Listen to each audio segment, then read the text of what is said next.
Welcome to mind for math YouTube channel. இன்னைக்கு நம்ம என்ன பார்க்க போறோம் அப்படின்னு பார்த்தீங்கன்னா, டான்செட் MBA 2025 ப்ரிப்பரேஷனுக்கான வீடியோல டே 14th video, that is data sufficiency செக்ஷன்ல மாடல் செட் 1 பார்க்க போறோம். ஸோ ஆல்ரெடி குவான்டிட்டிவ் ஆப்டிடியூட் செக்ஷனுக்கு நம்ம இந்த மாதிரி மாடல் செட் கொஸ்டின்ஸ் பார்த்துருக்கோம், 1 and 2 பார்த்துருக்கோம். ஸோ இப்போ வந்து டேட்டா சஃபிஷியன்சிக்கு மாடல் செட் 1 and 2 பார்க்க போறோம். இந்த வீடியோல first video. So model set questions பார்க்க போறோம். எதுக்காக அப்படின்னு பார்த்தீங்கன்னா, அப்போதான் உங்களுக்கு ஒரு 20 கொஸ்டின்ஸ் நமக்கு ஆஸ் யூஷுவல் எக்ஸாம்ல வந்து 20 கொஸ்டின்ஸ் கேட்க போறாங்க இல்லையா? ஸோ அந்த 20 கொஸ்டின்ஸ் மாதிரியே நமக்கு ஒரு கிளான்ஸ் கொஸ்டின் மாடல் எப்படி இருக்கும் அப்படின்ற உங்க அண்டர்ஸ்டாண்டிங்காக தான் பார்க்க போறோம். நான் ஆல்ரெடி இன்ட்ரடக்ஷன் வீடியோ நம்ம டேட்டா சஃபிஷியன்சிக்கு போட்டிருக்கோம் டே 11th வீடியோல. ஸோ அதில் சொல்லியிருப்போம் டேட்டா சஃபிஷியன்சிக்கு நீங்க தனியாக லேர்ன் பண்ண தேவையில்லை. பட் இதோட அப்ரோச் மெத்தட், இந்த கொஸ்டின்ஸ் எப்படி இருக்கும் அப்படின்றது கண்டிப்பா நீங்க தெரிஞ்சுக்கணும். பிகாஸ் டேட்டா சஃபிஷியன்சில வரக்கூடிய கான்செப்ட் எல்லாமே பார்த்தீங்கன்னா ஆல்ரெடி குவான்டிட்டிவ் ஆப்டிடியூட் செக்ஷனுக்கு நீங்க பார்த்துருக்கக்கூடியதுதான். ஓகேவா? ஃபார் எக்ஸாம்பிள் ஒவ்வொரு செக்ஷன் ஒவ்வொரு டாப்பிக்கும் நம்ம தனியா ஃப்ரம் டே 1ல இருந்து பார்த்துட்டு இருக்கோம் இல்லையா? ஸோ அதுல இருக்க ஃபார்முலாஸ், அதுல இருக்க கான்செப்ட்ஸ் தான் இங்கேயும் நம்ம இம்ப்ளை பண்ண போறோம். பட் இங்க நமக்கு ஃபைனல் ஆன்சர் தேவைப்படாது. ஒரு கான்ஸ்டன்டா 5 ஆப்ஷன்ஸ் இருக்கும். அதை வச்சு நம்ம கொஸ்டின் சால்வ் பண்ற மாதிரி இருக்கும். ஸோ நம்ம கொஸ்டின்ஸ்குள்ள போனோம் அப்படின்னா உங்களுக்கு ஒரு ஐடியா கிடைச்சிரும். கொஸ்டின்ஸ்குள்ள போறதுக்கு முன்னாடி ஃபர்ஸ்ட் இதுல நான் ஆல்ரெடி சொன்ன மாதிரி ஒரு 5 ஆப்ஷன்ஸ் இருக்கு. அந்த ஆப்ஷன்ஸ் என்னென்ன அப்படின்றத தெரிஞ்சுக்கோங்க. ஃபர்ஸ்ட் ஆப்ஷன் பார்த்தீங்கன்னா, ஸோ இன்னொரு விஷயம் ஞாபகம் வச்சுக்கோங்க. நமக்கு எக்ஸாம்ல வந்து பார்த்தீங்கன்னா இதே மாதிரி தான் ஆப்ஷன்ஸ் ஃபர்ஸ்ட் கொடுத்துருவாங்க. அதுக்கப்புறம் தொடர்ந்து ஒரு 20 கொஸ்டின்ஸ் இருக்க போகுது. ஒவ்வொரு கொஸ்டின்ஸ்க்கு கீழே நமக்கு ஆப்ஷன்ஸ் ஒவ்வொரு கொஸ்டினுக்குமே சேம் ஆப்ஷன்ஸ் தான் அப்படின்றனால காமனா கொடுத்துருவாங்க ஆப்ஷன்ஸ். ஃபர்ஸ்ட் அந்த ஆப்ஷன்ஸை கிளியரா புரிஞ்சுக்கோங்க. 5 ஆப்ஷன்ஸ் சிமிலர் மீனிங்ல தான் இருக்கும். பட் ஷஃபிள் ஆகி இருக்கலாம். ஸோ இங்க நான் சொல்றனால ஏ ஆப்ஷன் அப்படின்னா இதுதான் மீனிங், பி ஆப்ஷனா இதுதான் மீனிங்ன்றதை நீங்க அஷ்யூம் பண்ணிக்காதீங்க. உங்க கொஸ்டின் பேப்பர்ல எப்படி இருக்கோ அதை ஃபர்ஸ்ட் நீங்க ரீட் பண்ணி தெரிஞ்சுட்டு அப்புறம் கொஸ்டின் சால்வ் பண்ண போங்க. பிகாஸ் ஒன்ஸ் நீங்க இந்த ஆப்ஷனை தப்பா புரிஞ்சுக்கிட்டீங்க அப்படின்னா அதுக்கப்புறம் கொஸ்டின்ஸ் எல்லாம் நீங்க ஈஸியா சால்வ் பண்ணிடலாம். அப்படி சால்வ் பண்றப்போ ஆப்ஷன் நீங்க தப்பா மார்க் பண்ணிடுவீங்க. ஸோ அந்த தப்பை பண்ணிடாதீங்க. ஓகே? ஸோ ஃபர்ஸ்ட் ஆப்ஷன் பாத்தீங்கன்னா, நான் ஆல்ரெடி சொன்ன மாதிரி டேட்டா சஃபிஷியன்சினா 2 ஸ்டேட்மெண்ட் இருக்கும். ஒரு கொஸ்டின் கேட்டிருப்பாங்க. அந்த கொஸ்டினுக்கு கொடுத்துருக்கக்கூடிய 2 ஸ்டேட்மெண்ட்டை வச்சு ஆன்சர் பண்ண முடியுமா, இல்ல ஏதோ ஒரு ஸ்டேட்மெண்ட் மட்டும் போதுமா அப்படின்ற அந்த ஒரு சஃபிஷியன்சி கண்டுபிடிக்கிறது தான் நமக்கு இங்க கொஸ்டின்ஸ். ஸோ இங்க ஆப்ஷன்ஸும் அதை பேஸ் பண்ணி இருக்கும். ஃபார் எக்ஸாம்பிள் கொடுத்துருக்கக்கூடிய கொஸ்டினுக்கு எனக்கு ஸ்டேட்மெண்ட் 1 மட்டுமே போதுமானதா இருக்கு, ஸ்டேட்மெண்ட் 2 எனக்கு யூஸ் ஆகல அப்படின்னா அது ஆப்ஷன் ஏ. இதே ஸ்டேட்மெண்ட் 1 எனக்கு யூஸ் ஆகல, ஸ்டேட்மெண்ட் 2 மட்டுமே போதும் எனக்கு அந்த கொஸ்டினை சால்வ் பண்ண அப்படின்னா அது option B. Option C and D நீங்க நல்லா புரிஞ்சுக்கணும். ஆப்ஷன் சின்றது என்னன்னா, எனக்கு கொடுத்துருக்கக்கூடிய கொஸ்டினுக்கு என்னால ஸ்டேட்மெண்ட் 1 வச்சும் ஆன்சர் பண்ண முடியுது, ஸ்டேட்மெண்ட் 2 வச்சும் ஆன்சர் பண்ண முடியுது. ரெண்டுமே தனித்தனியா பாக்குறப்போ ஸ்டேட்மெண்ட் 1 மட்டும் தனியா பாருங்க ஆன்சர் பண்ண முடியும், ஸ்டேட்மெண்ட் 2 மட்டும் தனியா பாருங்க ஆன்சர் பண்ண முடியும். ஸோ இந்த மாதிரி இருந்தால் அது ஆப்ஷன் சி. ஆப்ஷன் டி அப்படின்னா, எனக்கு அந்த கொஸ்டினுக்கு ஆன்சர் பண்ணணும்னா ஸ்டேட்மெண்ட் 1ம் தேவை, இதுவும் ரொம்ப தேவை, அதே மாதிரி ஸ்டேட்மெண்ட் 2வும் கண்டிப்பா தேவை. அப்படி இருந்தா மட்டும்தான் என்னால அந்த கொஸ்டினுக்கு சால்வ் பண்ண முடியும் அப்படின்னா அது ஆப்ஷன் டி. ஆப்ஷன் இ என்னன்னா, ஸ்டேட்மெண்ட் 1 வச்சும் என்னால சால்வ் பண்ண முடியல, ஸ்டேட்மெண்ட் 2 வச்சும் என்னால சால்வ் பண்ண முடியல. ஸோ கேட்டிருக்கக்கூடிய கொஸ்டினுக்கு என்னால இந்த 2 ஸ்டேட்மெண்ட் வச்சு என்னால சால்வ் பண்ண முடியல, ஆன்சர் கொண்டு வர முடியல அப்படின்னா அது option E. Okay? So first இந்த ஆப்ஷன்ஸ்க்கான அண்டர்ஸ்டாண்டிங் கொண்டு வந்துக்கோங்க. அடுத்து இப்ப கொஸ்டின்ஸ் பார்க்கலாம். What is the price of mangoes per KG? So நான் ஆல்ரெடி சொல்லிட்டே இருக்கேன், நீங்க இதுல வந்து ஆன்சர் ஃபைண்ட் அவுட் பண்ண வேணாம், அதோட எக்ஸாக்ட் பிரைஸ் ஃபைண்ட் அவுட் பண்ண வேணாம். பட் கொடுத்துருக்கக்கூடிய கொஸ்டினை வச்சு சால்வ் பண்ண முடியுமான்றதை மட்டும் பாருங்க. ஓகேயா? இப்போ ஃபர்ஸ்ட்ல என்ன கொடுத்துருக்காங்க, 10 kg ஆஃப் மேங்கோ பிளஸ் இது mango plus 2 dozen of orange. Orange வந்து 252 rupeesன்னு சொல்றாங்க. பட் இங்க மேங்கோ அண்ட் ஆரஞ்ச், மேங்கோவோட சிங்கிள் கேஜி நமக்கு அந்த பிரைஸும் தெரியாது, அதே மாதிரி இங்க ஆரஞ்சு ஒரு டசனுக்கு எவ்வளோன்ற அந்த பிரைஸும் தெரியாது. ஸோ 2 அன்னோன் வேல்யூ வச்சு என்னால இந்த ஸ்டேட்மெண்ட் மட்டும் வச்சு என்னால சால்வ் பண்ண முடியாது. செகண்ட் ஸ்டேட்மெண்ட் ஹெல்ப் பண்ணுதான்னு பாருங்க. 2 kg of mangoes could be bought in exchange for 1 dozen orange. ஸோ 2 kg of mangoes 2 kg of mangoes could be bought in exchange of ஒரு டசன் ஆரஞ்சும் 2 kg ஆஃப் மேங்கோஸும் நம்மளால எக்ஸ்சேஞ்ச் பண்ணிக்க முடியும். ஓகே? ஸோ இது ரெண்டையும் சிங்கிள் டேர்முக்கு நம்மளால கொண்டு வந்துட முடியுமா? ஓகேவா? இப்போ நமக்கு price of mangoes வேணும்ன்றப்போ இந்த 2 dozen அப்படின்றது எவ்வளோ? ஒரு டஜனை என்னால 2 kg வச்சு ரீப்ளேஸ் பண்ண முடியுதுன்னா total 4 kg of mangoes. So அப்போ நான் இந்த ஈக்குவேஷன் எப்படி மாத்திரலாம்? 14 kg of mangoes is equal to 250 rupees. இப்போ எனக்கு மேங்கோ வேல்யூ மட்டும் தானே அன்னோன். இதை என்னால் ஈஸியாக சால்வ் பண்ண முடியுமா? ஸோ இதை மட்டும் வச்சு என்னால் சால்வ் பண்ண முடியாது ஸ்டேட்மெண்ட் 2 மட்டும் வச்சு. But when statement 1 and 2 combines என்னால் ஆன்சர் பண்ண முடியும். So option D statement 1 and statement 2 ரெண்டுமே தேவைப்படுது இந்த கொஸ்டினை எனக்கு ஆன்சர் பண்றதுக்கு. ஓகே, எக்ஸாக்ட் ஆன்சர்லாம் நீங்க இங்க சால்வ் பண்ணி டைம் வேஸ்ட் பண்ணாதீங்க தயவு செஞ்சு. இதுதான் ரொம்ப இம்பார்ட்டன்டான பாயிண்ட். நெக்ஸ்ட் செகண்ட் பாத்தீங்கன்னா the area of circle A is 25% less then circle B. What is the radius of circle A? Okay, so என்ன கொடுத்துருக்காங்கன்னா நமக்கு வந்துட்டு இப்போ ரெண்டு விஷயம் இங்க பாருங்க. ஏரியா ஆஃப் சர்க்கிள், ஏரியா வந்து ஏ அண்ட் பியை கம்பேர் பண்றப்போ பி வந்து 25% லெஸ்ஸா இருக்கு. ஓகே, ஸ்டேட்மெண்ட் 1ல பெரிமீட்டர் கொடுத்துருக்காங்க. பெரிமீட்டர் சர்க்கிளோட பெரிமீட்டர் வேல்யூ என்ன? 2πr. So perimeter of B தான் கொடுத்துருக்காங்க. ஓகே, ஸோ இது பி சர்க்கிளோட பெரிமீட்டர் 2πr. ஆனா இதுவே நமக்கு வந்துட்டு πr ஸ்கொயரா ஏரியா. இங்க r இஸ் ஈக்குவல் டு என்ன வேல்யூ வரும்? இதோட வேல்யூ 14 கொடுத்துட்டாங்க. So r is equal to 40/2π is equal to 20/5 வந்துருச்சு. இப்போ ஏரியா பியோட ஏரியா தான் கண்டுபிடிச்சிட்டு இருக்கோம். πr ஸ்கொயர், பையோட வேல்யூ அப்படிதான் இருக்கும். ஆரோட வேல்யூ என்னது? 20/r 20/r. ஓகேயா? ஸோ இங்க 20/5 20/5 400 டிவைடட் பை பை வருமா? ஏரியாவோட வேல்யூ 400 டிவைடட் பை பை. இது எதோட ஏரியான்னு பார்த்தீங்கன்னா பியோட ஏரியா. ஸோ கொஸ்டின்ல ரேடியஸ் ஆஃப் ஏ கண்டுபிடிக்க முடியுமான்னு கேட்குறாங்க. ஓகே, ஸோ பியோட ஏரியா கண்டுபிடிச்சிட்டீங்க அப்படின்றப்போ அது 25% லெஸ் தென் பி வந்து 25% அதிகமாக இருக்கு.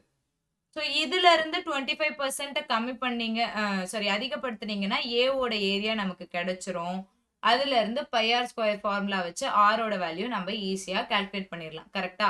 ஸோ பெரிமீட்டர் மட்டும் வச்சு என்னால சால்வ் பண்ண முடியும் இந்த கொஸ்டினை. இதை தயவு செஞ்சு ஃபைனல் ஆன்சர் வரைக்கும் சால்வ் பண்ணாதீங்க. என்னால இப்போ இதை ஆன்சர் பண்ண முடியும். ஓகேயா?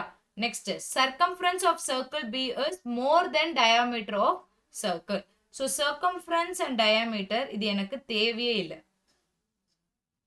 ஓகே, ஏதோ ஒரு வேல்யூ கொடுத்துருந்தாங்கன்னா எனக்கு யூஸ்ஃபுல். இங்க 40 கொடுத்தனால தான் என்னால் இவ்வளோ ஸ்டெப் போட முடிஞ்சு.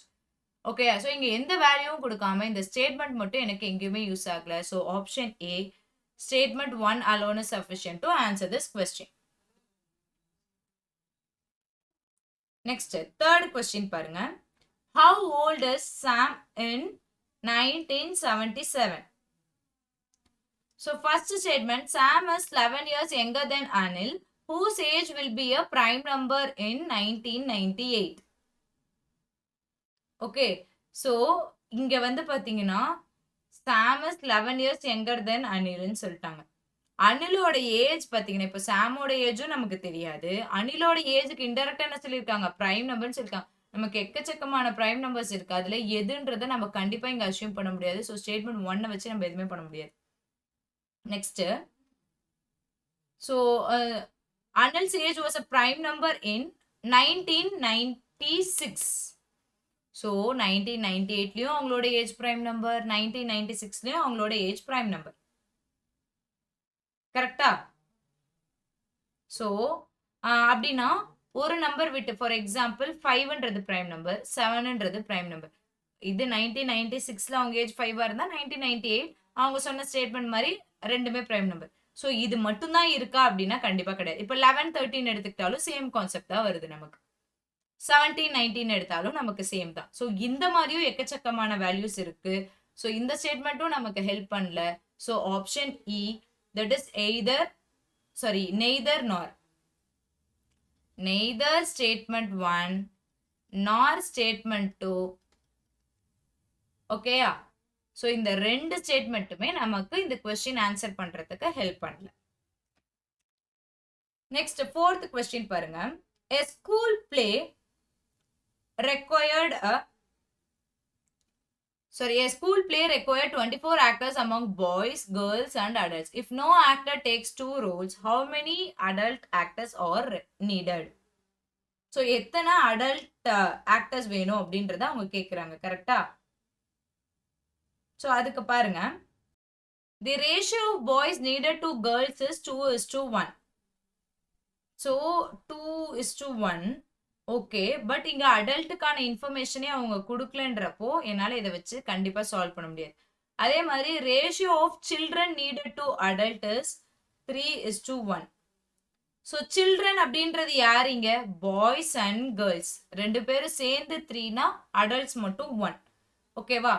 இந்த பெர்ஸ்பெக்டிவ்ல பாக்குறப்ப டோட்டலா 24 ஆக்டர்ஸ் இருக்காங்க. நமக்கு இங்க அடல்ட் தான் தேவை அப்படின்றப்போ ஓகே, இவங்க ரெண்டு பேரும் கம்பைன் ஆகி இருக்கிறது நமக்கு ப்ராப்ளம் கிடையாது. ஸோ இப்போ 3:2னா அதுல இப்போ அடல்ட் மட்டும் பாத்தீங்கன்னா 1/4, டோட்டலா 6. ஸோ அடல்ட்டோட வேல்யூ மட்டும் 6 அப்படின்றது நம்மளால ஈஸியா ஃபைண்ட் அவுட் பண்ண முடியுதா? So statement 2 alone is sufficient to answer this question. Option B is the right answer. Okay, next 5th question பாருங்க. A car drives along a state road from Sangaran Koil to Coimbatore, going through Madurai along the way. What is the total distance traveled by the car from Sangaran Koil to Coimbatore? Okay, so இதுல என்ன சொல்லியிருக்காங்கன்னா distance தான் நம்ம calculate பண்றோம். இங்க வந்துட்டு the distance from Sangaran Koil to Madurai is 3/5 of the entire distance. So Sangaran Koil, state road from Sankaran கோயில் to Coimbatore போறாங்க, நடுவுல மதுரை இருக்கு. ஓகேயா? இப்ப என்ன சொல்றாங்கன்னா சங்கரன் கோயில் டு மதுரை மட்டும் 3/5னா ரிமைனிங் இங்க 2/5 ஆஃப் டிஸ்டன்ஸ். அதே மாதிரி இந்த ஸ்டேட்மெண்ட் வச்சு என்னால ஆன்சர் பண்ண முடியல. செகண்ட் ஸ்டேட்மெண்ட் நான் பாக்குறேன். Distance from Madurai to Coimbatore மட்டும் 12 கிலோமீட்டர். இந்த ஸ்டேட்மெண்ட் மட்டும் பார்த்தனா என்னால ஆன்சர் பண்ண முடியாது. பட் இது கூட கம்பைன் பண்ணி பார்த்தேன் அப்படின்னா இது 2/5ன்றது 12 கிலோமீட்டர் அப்படின்னா 3/5 எவ்வளோ அப்படின்றத கால்குலேட் பண்ண முடியும்ல. ஸோ என்னால ஈஸியா சொல்ல முடியும் 3/5ஓட வேல்யூ.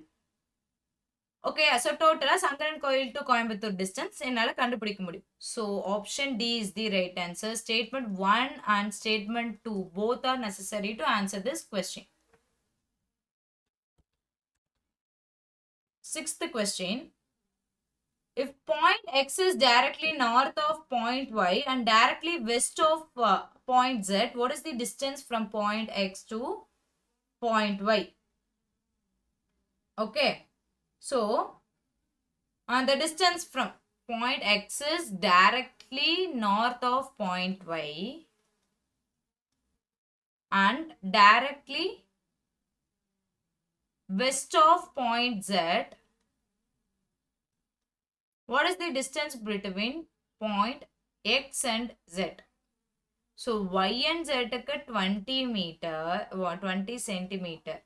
இதை வச்சு என்னால் Z-க்கும் X-க்கும் என்னன்றதை என்னால் சொல்ல முடியாது. ஓகேயா?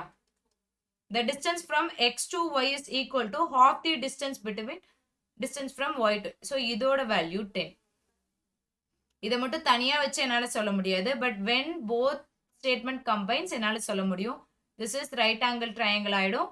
So hypotenuse side 20 squared ஆயிடும். இங்க வந்து 2 sides வந்து பாத்தீங்கன்னா 10 ஒரு சைடு, இன்னொரு சைடு நமக்கு தெரியாது. இதை ஃபைண்ட் அவுட் பண்ணிக்கலாம்.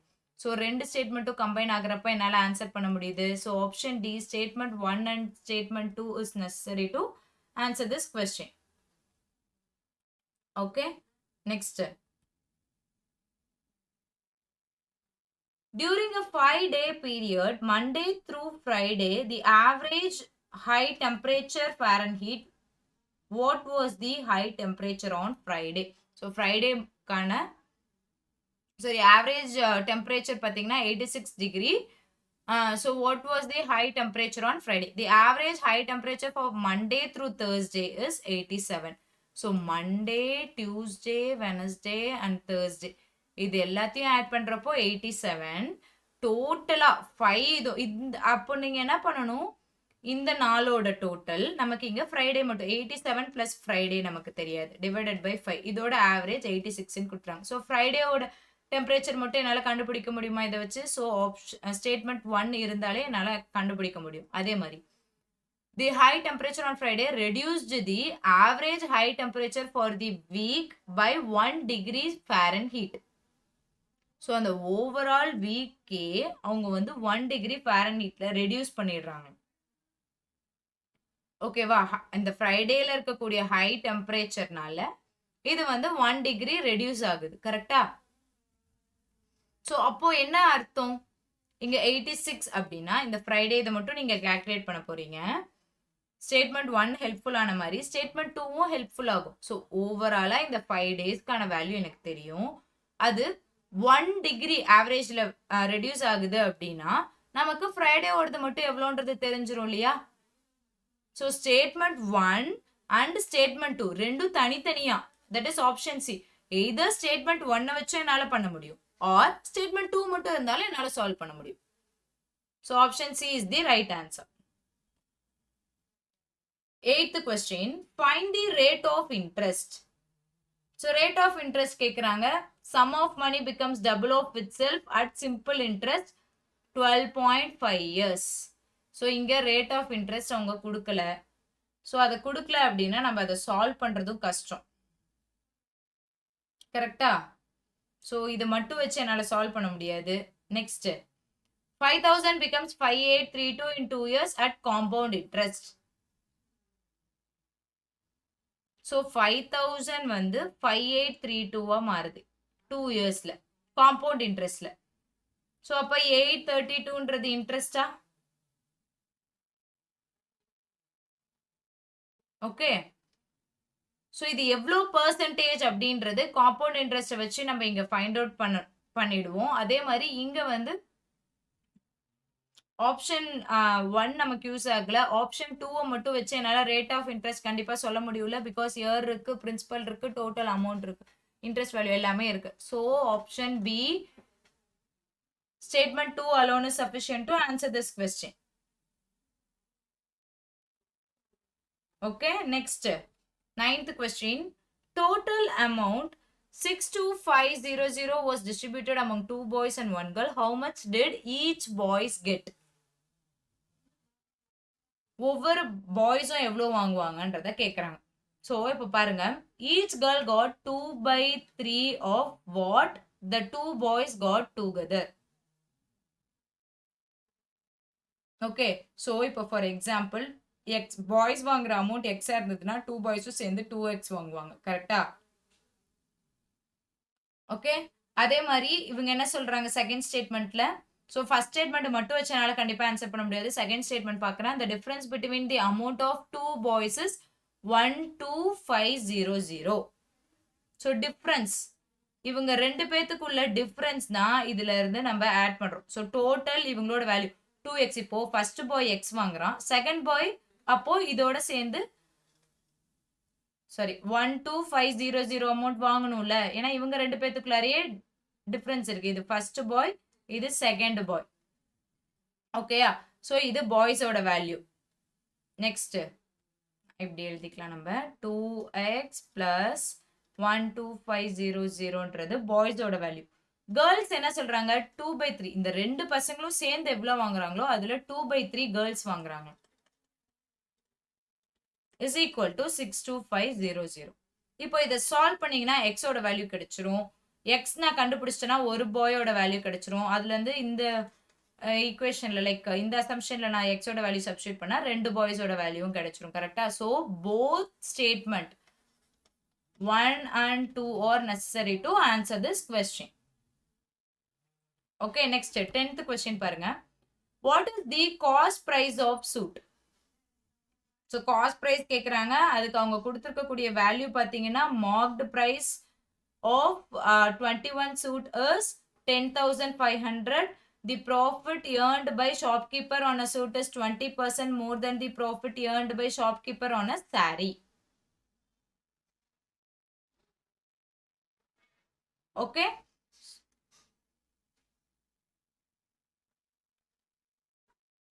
இப்போ ப்ராஃபிட் மார்க்டு பிரைஸ் வந்து 21 சூட்ஸ்க்கான மார்க்டு பிரைஸ் வந்து 10,500ன்றத அவங்க கொடுத்துருக்காங்க. அப்போ mark price of one suit எவ்வளோன்றத ஃபர்ஸ்ட் கால்குலேட் பண்ணிப்பீங்களா? மார்க்டு பிரைஸ் வேல்யூ உங்களுக்கு தெரிஞ்சிருக்கும். Okay. Profit earned by shopkeeper. Profit அவங்க எவ்வளோ ஏர்ன் பண்றாங்க? 20% மோர் தென் தி ப்ராஃபிட். சூட்க்கும் சாரிக்கும் உள்ள டிஃபரன்ஸ் தட் இஸ் 120%. ப்ராஃபிட் வந்து சாரிக்கு எக்ஸா இருந்ததுன்னா இவங்களுக்கு வந்து 20% அதிகமா இருக்கும் சூட்க்கு. ஸோ அந்த ப்ராஃபிட் பர்சன்டேஜ் வச்சு மட்டும் என்னால் காஸ்ட் ப்ரைஸ் சொல்ல முடியாது. கரெக்டா? ஸோ இந்த ரெண்டு ஸ்டேட்மெண்ட்டையும் தனித்தனியாக வச்சும் என்னால் சொல்ல முடியாது. ஒன்னா கம்பைன் பண்ணாலும் என்னால் ஆன்சர் சொல்ல முடியாது. So option E, neither statement 1 nor statement 2 is sufficient to answer this question. ரெண்டு ஸ்டேட்மெண்ட்மே எனக்கு யூஸ் ஆகல. Next 11th question. Find the amount invested by Ruma in the business. So total profit earned by 3 partners. So Ruma, Seema and Sarita மூணு பேரும் சேர்ந்து 27,500. நமக்கு ரூமா மட்டும் எவ்வளோன்றது தெரியணும். ஸோ அப்போ பார்த்தீங்கன்னா இதை மட்டும் வச்சு என்னால் ஆன்சர் பண்ண முடியல. ஆக்சுவலி இங்கே கொஸ்டின் நல்லா புரிஞ்சுக்கோங்க. ப்ராஃபிட் ஏர்ன்டு தான் சொல்லியிருக்காங்க. ஆனால் இங்கே செகண்ட் ஸ்டேட்மெண்ட்ல இன்வெஸ்டட், இவங்களோட இன்வெஸ்ட்மெண்ட் அமௌண்ட் கொடுத்துருக்காங்க. இது வந்து மூணு பேரோட ப்ராஃபிட், மூணு பேரும் சேர்ந்து ஏர்ன் பண்ண ப்ராஃபிட். இது வந்து 25,000 and 32,000 அப்படின்றது இன்வெஸ்ட்மெண்ட் வேல்யூ. ஸோ எய்தர் அவங்க இன்வெஸ்ட்மெண்ட் எவ்வளோ ரேஷியோவில் இருக்குன்னு அவங்க கொடுத்துருக்கணும், இல்லை ப்ராஃபிட் எப்படி ஷேர் பண்ணியிருக்காங்கன்றது கொடுத்துருக்கணும். எந்த டேட்டாவுமே இந்த ரெண்டு இதுலையுமே இல்லாதனால ரெண்டு ஸ்டேட்மெண்ட்டுமே நமக்கு யூஸ் ஆகாது. Neither statement 1 nor statement 2. Option E is the right answer. 12th question பாருங்க. During a 3-year period, 2010, 11 and 12, the profit of Bharati Airtel changed by what % from 11 to 12? So the increase in profit of Bharati Airtel from the year 10 to 11 was the same as increase from the year 10 to 12. From, okay, so first statement வச்சு என்ன சொல்ல முடியும்? So profit increase in ப்ராஃபிட்டா அவங்க வந்து 2010 to 11 change ஆனதும் 10 to 12 increase ஆனதும் சேம்னு சொல்லிட்டாங்க. So இது பார்த்தோன்னே நமக்கு என்ன தோணுது? இன்சஃபிஷியன்ட் மாதிரி தோணுது. பட் இருந்தாலும் அங்கே ஒரு விஷயம் இருக்கு. என்னன்றத பாருங்க. நமக்கு 2011 to 2012 நோ சேஞ்சுன்றது ஸ்டேட்மெண்ட் 1 மூலியமா நமக்கு தெரியுது. கரெக்டா? ஸோ 2010ல 100 இருந்து 2011ல அது 200 மாறி இருக்கு அப்படின்னாலும் 2010 12யும் அது 200 தான் இருக்கு. ஓகேயா? ஸோ அவங்க சொன்ன ஸ்டேட்மெண்ட் கரெக்டா? 2010 to 2011 same, 2010 to 2012 same. So அப்போ இவங்க ரெண்டு பேர்த்துக்கும் நோ சேஞ்சுன்றது தான் இங்க மீனிங். ஸோ இந்த ஸ்டேட்மெண்ட் 1 பொறுத்த வரைக்கும் நோ சேஞ்ச் அப்படின்றது நம்ம கண்டுபிடிச்ச ஆன்சர். செகண்ட்ல பாருங்க. For Bharti Airtel the profits for the year 2010 were rupees 13,000 crore and the profits for the 2012 were 14,000 crore. So 10 and 12க்கு கொடுத்துருக்காங்க. 11 பத்தி இவங்க சொல்லவே இல்லை. ஸோ இந்த ஸ்டேட்மெண்ட் எனக்கு யூஸ் ஆக போறது இல்லை. எனக்கு கொஸ்டின்ல கேட்டிருக்கிறது 11 to 12. So statement 1 alone is sufficient to answer this question. Option A is the right answer. Next 13th இது பாருங்க. 13th question பாருங்க. After 5 years, what will be the sum of age of Moni and Sony? So problems on ages. இப்போ at present. So first statementல 5 years before, Moni was 5 years older than Sony. 5 years before அப்படின்னா 5 years before மோனியோட age, 5 years before மோனியோட age நான் எக்ஸ்ன்னு வச்சுக்கிறேன்னா சோனியோட age என்னவா இருக்கும்? 5 years before X minus 5 இருக்கும். So இவங்களோட ப்ரெசன்ட் ஏஜ்ன்னு பார்த்தோம்னா மோனியோட ஏஜ் எக்ஸ் பிளஸ் 5, சோனியோட age X. Because X minus 5 plus 5 வரும். அதில் நம்ம பிளஸ் 5 அண்ட் மைனஸ் 5 கேன்சல் பண்ணிடுவோம். X present age. கொஸ்டின்ல கேட்டிருக்கிறது after 5 years. So after 5 years அவங்களோட ஏஜ் என்னன்றது கேட்டிருக்காங்களா? What will be the sum of their ages? So after 5 இயர்ஸ்ன்னு பார்த்தா ஆஃப்டர் 5 இயர்ஸ்ன்னு பார்த்தா மோனியோட ஏஜ் எக்ஸ் பிளஸ் 10 இருக்கும், சோனியோட ஏஜ் எக்ஸ் பிளஸ் 5 இருக்கும். பட் எக்ஸாக்ட் வேல்யூ எனக்கு தெரியாது, ஒரு ஈக்குவேஷனாக தான் எனக்கு தெரியும்.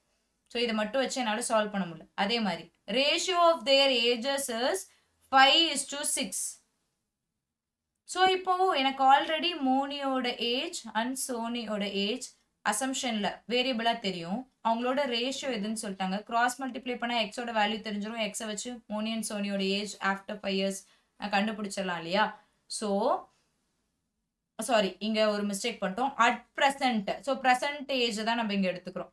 X plus 5 divided by X is equal to 5/6. இதுல இருந்து எக்ஸ் வேல்யூ கண்டுபிடிச்சிட்டிங்கன்னா after 5 years.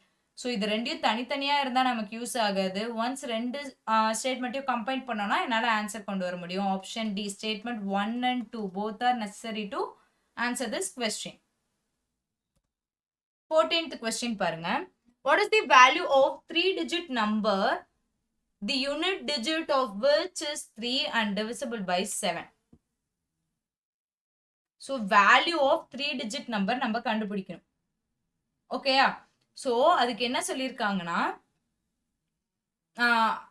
Unit digit is which is 3. இப்போ ஒரு 3 டிஜிட் இருக்குன்னா unit digit 3 and divisible by 7. 7ஆல டிவிசிபிள் ஆகும்னு சொல்றாங்க. ஓகே, அந்த டிஜிட் நான் கண்டுபிடிக்கணும் இல்லையா? ஸோ அதுக்கு நான் என்ன பண்ணணும்? இங்க என்ன சொல்லியிருக்காங்க? டிவிசிபிள் பை 7ன்னு சொல்லியிருக்காங்க. ஃபார் எக்ஸாம்பிள் அடுத்து ஸ்டேட்மெண்ட் 1 பாருங்க. அந்த 3 டிஜிட் நம்பர் டிவிசிபிள் பை 9ன்னு சொல்றாங்க. ஸோ 9ஆலையும் டிவிசிபிள் ஆகும், 7ஆலையும் டிவிசிபிள் ஆகும்னா that will be divisible by 63 also. ஓகேயா? ஸோ 63 இதுல எந்த 3 டிஜிட் நம்பர் 3ல எண்ட் ஆகுதுன்றதை நம்ம பார்க்கணும். ஸோ 63 அப்படின்ற அந்த வேல்யூ டேபிள்ல வந்து நம்ம ஃபுல்லா எழுத முடியாது. ஸோ எனக்கு தெரியும் 63 அப்படின்றது இப்போ 3ல இருக்குன்னா எய்தர் 7, எந்த 7 கிடையாது, எந்த வேல்யூவோட நான் மல்டிப்ளை பண்ணா எனக்கு யூனிட் டிஜிட் 3 கிடைக்கும்? 1ஆல மல்டிப்ளை பண்ணலாம், 11ஆல மல்டிப்ளை பண்ணலாம், 21ஆல மல்டிப்ளை பண்ணலாம். ஸோ 1ஆல பண்றப்போ 63, தட் இஸ் 2 டிஜிட். 11ஆல மல்டிப்ளை பண்றப்போ எனக்கு என்ன வேல்யூ வரும்? 693. 21ஆல மல்டிப்ளை பண்றப்போ எனக்கு 4 டிஜிட் வேல்யூ வந்துடும். ஸோ 693ன்றது எக்ஸாக்டா என்னால் இங்க சொல்ல முடியும். ஸ்டேட்மெண்ட் 1 வச்சு என்னால் ஆன்சர் பண்ண முடியும். ஸ்டேட்மெண்ட் 2 பாருங்க. the 3 digit number is divisible by 21. 21ஆலையும் ஆகும், 7ஆலையும் ஆகும் அப்படின்னு அவங்க சொல்றாங்க. ஸோ 21ஆல ஆகும், 7ஆல ஆகும்னா எல்சிஎம் இதோட 21. ஸோ ஏதோ ஒரு வேல்யூ 21 அப்படின்னா இன்டூ 3 பண்ணலாம், 3ல எண்ட் ஆகுன்றனால. ஓகே, இப்போ 21 இன்டூ 3னா 63, இது 2 டிஜிட். அதே மாதிரி 13ஆல பண்ணலாம், 23ஆல பண்ணலாம். ஸோ இப்படி பண்றப்போ ஒரு விஷயம் தெரிஞ்சுக்கோங்க, இங்கேயும் ஒரு 3 டிஜிட் வரும், இங்கேயும் ஒரு 3 டிஜிட் வரும். எந்த வேல்யூன்றது நம்மளால சொல்ல முடியாது. இங்க எய்தர் ஒரு ஆப்ஷன்ஸ் கிடைக்கும். ஸோ எக்ஸாக்ட் ஆன்சர் நம்ம இதை வச்சு பண்ண முடியாது. So statement 1 alone is sufficient to answer this question. Next, 50th question பாருங்க. In a school, 60% of the girls aged 14 and above play football. Then how many of girls play football? Okay, 60% of girls ன்னு சொல்லிட்டாங்க. So நமக்கு இங்க total number of girls தெரியும்.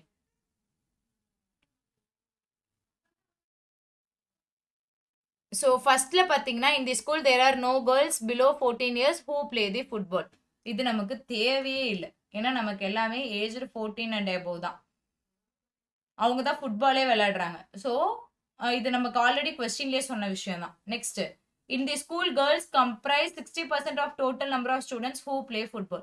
இதுவும் எனக்கு தேவை, ஏன்னா எனக்கு ஏதோ ஒரு ஸ்டேட்மெண்ட்ல நம்பர் ஆஃப் கேர்ள்ஸோட டேர்ம் தேவைப்படுது. அந்த ரெண்டு ஸ்டேட்மெண்ட்லுமே அது இல்லைன்றப்போ option E, neither statement 1 nor statement 2 helps to answer this question. ஓகேவா? ரெண்டை வச்சு என்னால ஆன்சர் பண்ண முடியல. Next 16th question, is x greater than y? x விட y greater and கேக்குறாங்க. 1/x is greater than 1. So இதோட மீனிங் என்னன்னு பார்த்தீங்கன்னா இங்க 1 எக்ஸ்ன்ற வேல்யூ 1 விட அதிகமா இருக்க போறது இல்லை. ஃபார் எக்ஸாம்பிள் இங்க 1/2 இருந்துச்சுன்னா 0.5 ஆயிடும். இந்த ஸ்டேட்மெண்ட் தப்பாயிடும். ஸோ எக்ஸ்ன்ற வேல்யூ 1 விட கம்மியா இருக்கும். ஃபார் எக்ஸாம்பிள் 1 விட கம்மியா 0.5ன்னு வச்சுக்கோங்களேன். இது 1/2ன்னு சொல்லுவோமா, டபுள் டைம் டினாமினேட்டர்னா 2 1ன்னு வரும். ஸோ இது கரெக்ட். ஸோ இந்த ஸ்டேட்மெண்ட்டை பொறுத்த வரைக்கும் எக்ஸ் வந்துட்டு 1 விட கம்மியா இருக்கும். ஓகேவா? Next 1/x is less than 1/y. 1/x is less than 1/y.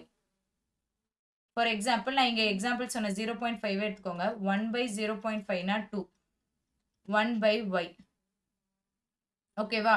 So இந்த 2வே 1/y விட சின்னது அப்படின்னா எக்ஸ் வந்து கண்டிப்பா பெருசா தானே இருக்கும். இப்போ இந்த வேல்யூ பாத்தீங்கன்னா ஃபார் எக்ஸாம்பிள் இங்க வந்துட்டு 0.25 நான் இங்க எக்ஸோட வேல்யூ 0.5 போட்டனால 1/x 2வா மாறி இருக்கு. இங்க 1/yக்கு ஒய்யோட வேல்யூ 0.25 போட்டனா அது 1/4 ஆகும். டபுள் டைம் டினாமினேட்டர்னா 2 less than 4. இது கரெக்ட். ஓகேவா? ஸோ இங்க எக்ஸ் தானே பெருசா இருக்கு. ஸோ எனக்கு இந்த ரெண்டு ஸ்டேட்மெண்ட்டையும் வச்சுதான் என்னால இதை கன்க்ளூட் பண்ண முடியுது. இந்த மாதிரி கொஸ்டினுக்கு கண்டிப்பா நீங்க ஒரு அசம்ஷன் வச்சுக்கோங்க. இந்த மாதிரி 0.5 0.25 அசம்ஷன் வச்சோம் இல்லையா, அந்த மாதிரி அசம்ஷன் வச்சு சால்வ் பண்ணீங்கன்னா ஆன்சர் ஈஸியா சால்வ் பண்ணிடலாம். Option D is the right answer. That is both statement 1 and 2 is necessary to answer this question. Next 17th question பாருங்க. If a rope is cut into 3 pieces of unequal length, what is the length of the shortest of these pieces of rope? The combined length of the longer 2 pieces of rope is 17 meter. Combined length of the shorter 2 pieces of rope is 15 meter. So இப்போ 3 இருக்குன்னு வச்சுக்கோங்களேன். ஒன்று ரொம்ப லார்ஜா இருக்கும், ஒன்று medium size, இன்னொன்று ஷார்ட்டா இருக்கும். இங்க இந்த லார்ஜும் மீடியமும் சேர்ந்து 17ன்னு சொல்றாங்க. இங்க மீடியம் பிளஸ் ஷார்ட் ரெண்டும் சேர்ந்து எவ்வளோன்னு சொல்றாங்க, 15ன்னு சொல்றாங்க. இப்போ எனக்கு இதை வச்சு என்னால் ஆன்சர் சால்வ் பண்ண முடியுமான்னு கேட்டிங்கன்னா கண்டிப்பாக முடியாது. ஃபார் எக்ஸாம்பிள் இது நான் ரெண்டையுமே சப்ராக்டே பண்ணுறேன்னு வச்சுக்கோங்களேன். ஈக்குவேஷன் எல் பிளஸ் எம்மா இங்கே வந்துட்டு -s - m is equal to 17 is equal to -15. So இப்படி இருக்குன்னா நான் இதை ரெண்டையும் கேன்சல் பண்ணல. L - s equal to 2ன்னு வருமே தவிர என்னால் லார்ஜர், ஏன்னா ஏதோ 2 வேல்யூ கண்டுபிடிச்சா, 3 அன்னோன்ல 2 வேல்யூ கண்டுபிடிச்சோன்னா தான் ஷார்ட்டஸ்ட் எதுன்னு தெரியும். ஸோ லார்ஜர் இங்கே என்னன்றது நமக்கு தெரியாதனால நம்ம இந்த ரெண்டு ஸ்டேட்மெண்ட்டுமே நமக்கு யூஸ் ஆகல, அதை கம்பைன் பண்ணாலும் நமக்கு யூஸ் ஆகல. So option E neither statement 1 நார் ஸ்டேட்மெண்ட் 2 இஸ் தி ஆன்சர். ஓகேயா? ஸோ ரெண்டு ஸ்டேட்மெண்ட்டுமே நமக்கு ஹெல்ப் பண்ணல ஆன்சர் பண்ண. Next 18th question பாருங்க. At present the age of A is 1/3 of the age of B. Then what are their ages? So age of A is equal to 1/3 of B. At presentல இப்போ என்ன கேட்டிருக்காங்கன்னா after 10 years the ratio will be 5:11. So இப்போ A by B அப்படின்றது என்னது 1/3. After 10 years na A plus 10 divided by B plus 10 is equal to 5/11. இதை வச்சு A and B நம்ம calculate பண்ணுவோம். அதோட ஓகேயா? நெக்ஸ்ட் நம்ம ஆன்சர் பண்ண முடியும். இதை வச்சு A and B கான வேல்யூ நம்மளால சொல்ல முடியும். Next 5 years ago the age of A was 25% of the age of B. 5 years ago. இப்போ percentage x ன்னு வச்சோம்னா x and y ன்னு வச்சோம்னா x minus 5 y minus 5 is equal to A was 25% of the age of B. For example B 100 னா A 25 இருப்பாங்க அப்படின்றது தான் இதோட மீனிங். ஸோ இதை வச்சு என்னால் ஆன்சர் A and B யோட percentage கண்டுபிடிக்க முடியுமா? ஸோ இது தனியாக ஆப்ஷன் ஸ்டேட்மெண்ட் ஏவை வச்சும் என்னால் கண்டுபிடிக்க முடியும், R statement 2. So option C, either statement 1 or statement 2 helps to answer this question. 19th question பாருங்க. What will be the sum of two numbers? So first statementல என்ன கொடுத்திருக்காங்க? The smaller number is 14 less than the Average of two numbers. Average, for example, x plus y divided by 2 minus 14. இது smaller number. Larger number அப்ப என்னவா இருக்கும்? x plus y by 2 இருக்கும். Sorry. X larger number y இருக்கும். Okay. So, இப்போ for example, நம்ம assumption வச்சே போட்டுக்கலாம். A is equal to A plus B by 2 minus 14. இது smaller number Aன்றது. ஓகேவா? இப்போ 2A இது நம்ம சால்வ் பண்ணுவோம். A plus B minus 28. So, A minus B is equal to minus 28. So, B minus A is equal to 28 ன்றது ஒரு equation ஆயிருக்கும் நமக்கு. Then, statement 2. Statement 1 மட்டும் வச்சு என்னால சொல்ல முடியாது கண்டிப்பா. Next, statement 2 வச்சு என்னால என்ன சொல்ல முடியுது? Ratio between half of the bigger number, that is B by 2. So, smaller number A, larger number B. B by 2 ratio to 1 by 3rd of the average of two numbers is 17 by 9. Correct? So, இதை நான் solve பண்றப்போ எனக்கு இங்க என்ன கிடைக்க போகுது answer? So, இதை நான் solve பண்ணும். எப்படின்னு பார்த்தீங்கன்னா b by 2 divided by a plus b by 6. 1 time 3 time. b divided by a plus b. இந்த 3 double time denominator. So 3b divided by a plus b is equal to 17 by 9. இதெல்லாம் cross multiply பண்ணீங்கன்னா ஃபைனலா உங்களுக்கு 17a minus 10b is equal to 0 ன்னு கிடைக்கும். இந்த ஈக்குவேஷனையும் இந்த equation sorry 17a இந்த செகண்ட் ஈக்குவேஷனையும் இந்த ரெண்டு ஈக்குவேஷனையும் நீங்க சப்ட்ராக்ட் பண்ணீங்க அப்படின்னா சாரி ஆட் பண்ணீங்க அப்படின்னா உங்களுக்கு வேல்யூ கிடைச்சிரும். a and b கான வேல்யூ கண்டுபிடிச்சிடலாம். ஸோ அந்த a and b தனித்தனியா கண்டுபிடிச்சிட்டிங்கன்னா அதை ஆட் பண்ணனா சம் ஆஃப் 2 நம்பர்ஸ் கிடைக்கும். ஸோ என்ன அப்படின்னா ரெண்டு ஸ்டேட்மெண்ட்டையும் தனியாக வைக்கிறப்போ எனக்கு ஆன்சர் கிடைக்க போகிறது இல்லை. When combine both the statement 1 and 2 அப்போ எனக்கு ஆன்சர் கிடைச்சிடும். So option D is the right answer.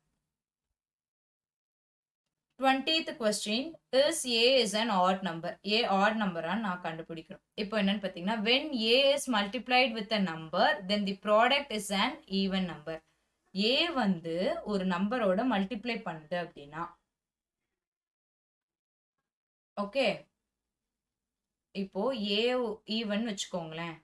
அந்த நம்பர் ஒரு நம்பரோட மல்டிப்ளை பண்ணுதுன்னா அப்போ நமக்கு கிடைக்க போறது ஈவன் நம்பர்னு சொல்றாங்க. ஸோ ஈவனோட மல்டிப்ளை ஆனதா ஃபார் எக்ஸாம்பிள் 4 into 4 4 into 8 இந்த மாதிரி ஈவனோட மல்டிப்ளை ஆகிறப்போ நமக்கு ஈவன் நம்பர் கிடைக்க போகுது. அதே மாதிரி ஈவன் இன்டு ஆட் இப்போ ஈவன் 4 இன்டு ஆட் பண்ணாலும் எனக்கு அதே ஈவன் தான் கிடைக்க போகுது.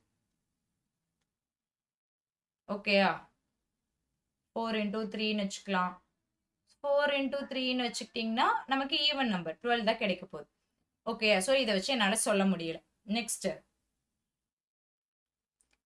when A is added to product of two odd number ரெண்டு odd number that is 1 into 3ன்னு வச்சுக்கோங்க. ரெண்டு odd நம்பரோட மல்டிப்ளை பண்ணுறப்போ எனக்கு இங்கே ஆட் நம்பர் தான் கிடைக்கும். அப்போ அது கூட நான் ஏவை ஆட் பண்ணுறேன் அப்படின்னா எனக்கு கிடைக்கக்கூடிய நம்பர் என்ன ஈவன் நம்பராக கிடைக்குதான். ஸோ இப்போ எனக்கு 1 into 3 நான் மல்டிப்ளை பண்ணேன். 3ன்ற ஆட் நம்பர் கிடைச்சிருச்சு. இது கூட ஏதோ ஒரு வேல்யூவை நான் ஆட் பண்ணுறேன். ஃபார் எக்ஸாம்பிள் 1 நான் ஆட் பண்ணாதான் எனக்கு இங்கே ஈவன் வேல்யூ கிடைக்கும். ஸோ இவங்க ஃபைனல் வரைக்குமே எக்ஸாக்டா என்ன கிடைக்கும் அப்படின்றத சொல்றாங்க. ஸோ ஸ்டேட்மெண்ட் 2 மட்டுமே நமக்கு ஆன்சர் பண்ண கரெக்டா இருக்கு. ஸ்டேட்மெண்ட் 1 வச்சு நம்மளால கன்க்ளூட் பண்ண முடியல. பிகாஸ் இங்க ரெண்டு ஃபேக்டர்லயுமே அது ஈவன் நம்பர் தான் வரப்போகுது. அதனால நம்ம அதை சொல்ல முடியாது என்ன ஆகும் அப்படின்றது. ஓகேவா? ஸோ நெக்ஸ்ட் இப்போ பார்த்தீங்கன்னா இங்க பார்த்தீங்கன்னா ஈவனா முடியறனால நமக்கு இங்க ஏன்றது ஆட் நம்பர் அப்படின்னு கன்ஃபார்ம் பண்ணியிருக்கோம். ஸோ அதை எதை வச்சு பண்ணியிருக்கோம்? ஸ்டேட்மெண்ட் 2 மட்டுமே வச்சு. So option B statement 2 alone is sufficient to answer this question. ஓகேயா? ஸோ இந்த 20 கொஸ்டின்ஸ் நம்ம சால்வ் பண்ணதை வச்சு உங்களுக்கு கண்டிப்பா ஐடியா கிடைச்சிருக்கும். எப்படி குவான்டிட்டிவ் ஆப்டிடியூட் இவ்வளோ நாள் பார்த்ததுக்கும் அதை ஃபுல்லாக சால்வ் பண்ணதுக்கும் இங்க எவ்வளோ டைம் மீதி ஆகுது. அதே மாரி ஆப்ஷன்ஸ்க்கு எவ்வளோ இம்பார்ட்டன்ஸ் குடுத்து எந்த ஆப்ஷன்ன்றத நம்ம சூஸ் பண்ணணும் அப்படின்றது எல்லாமே உங்களுக்கு தெரிஞ்சிருக்கும். இன்னும் நீங்க கிளியர் ஆகுறதுக்காக மாடல் செட் 2 அடுத்த வீடியோல வரப்போகுது. ஸோ அதையும் பார்த்துக்கோங்க. அதுக்கு அடுத்து நீங்க கேட்ட English, business situation analysis, reading comprehension எல்லாமே இன்ட்ரோடக்ஷன், அப்ரோச் எப்படி பண்ணணும் அப்படின்ற செப்பரேட் வீடியோ நம்ம போடலாம். ஓகேயா? ஸோ ஏதாச்சும் உங்களுக்கு டவுட் இருந்துச்சுன்னா Instagram ஆர் Telegramல கேளுங்க. சாரி ஆக்சுவலி ரொம்ப லேட் ஆயிடுச்சு வீடியோ போட. சம் பெர்சனல் ரீசன்ஸ்னால என்னால கன்டின்யூ பண்ண முடியல. பட் நான் முடிஞ்ச வரைக்கும் உங்களுக்கு இந்த இன்ட்ரோடக்ஷன் வீடியோவ நான் வந்து ஒரு 15க்குள்ள முடிச்சுட்டு, அட்லீஸ்ட் ஒரு ஃபுல் அட்டெம்ப்ட் கொஸ்டின்ஸாவது நம்ம பார்க்குற மாரி பிளான் பண்ணிக்கலாம். இல்லனாலும் நான் உங்களுக்கு கண்டிப்பா preparation video, last minute preparation video கண்டிப்பா போடுவேன். அது உங்களுக்கு ரொம்பவே ஹெல்ப்ஃபுல்லா இருக்கும். இத தாண்டி வேற ஏதாச்சும் ஹெல்ப் உங்களுக்கு வேணும்னா Instagram அண்ட் Telegramல டெக்ஸ்ட் பண்ணுங்க. டவுட்ஸ் கேளுங்க. கொஞ்சம் டிலே ஆனாலும் நான் கண்டிப்பா உங்களுக்கு ரிப்ளை பண்ணிடுவேன். Sorry for delay. Okay, that's all for today. I hope this video will be very useful for you all. Stay tuned for more videos and thank you.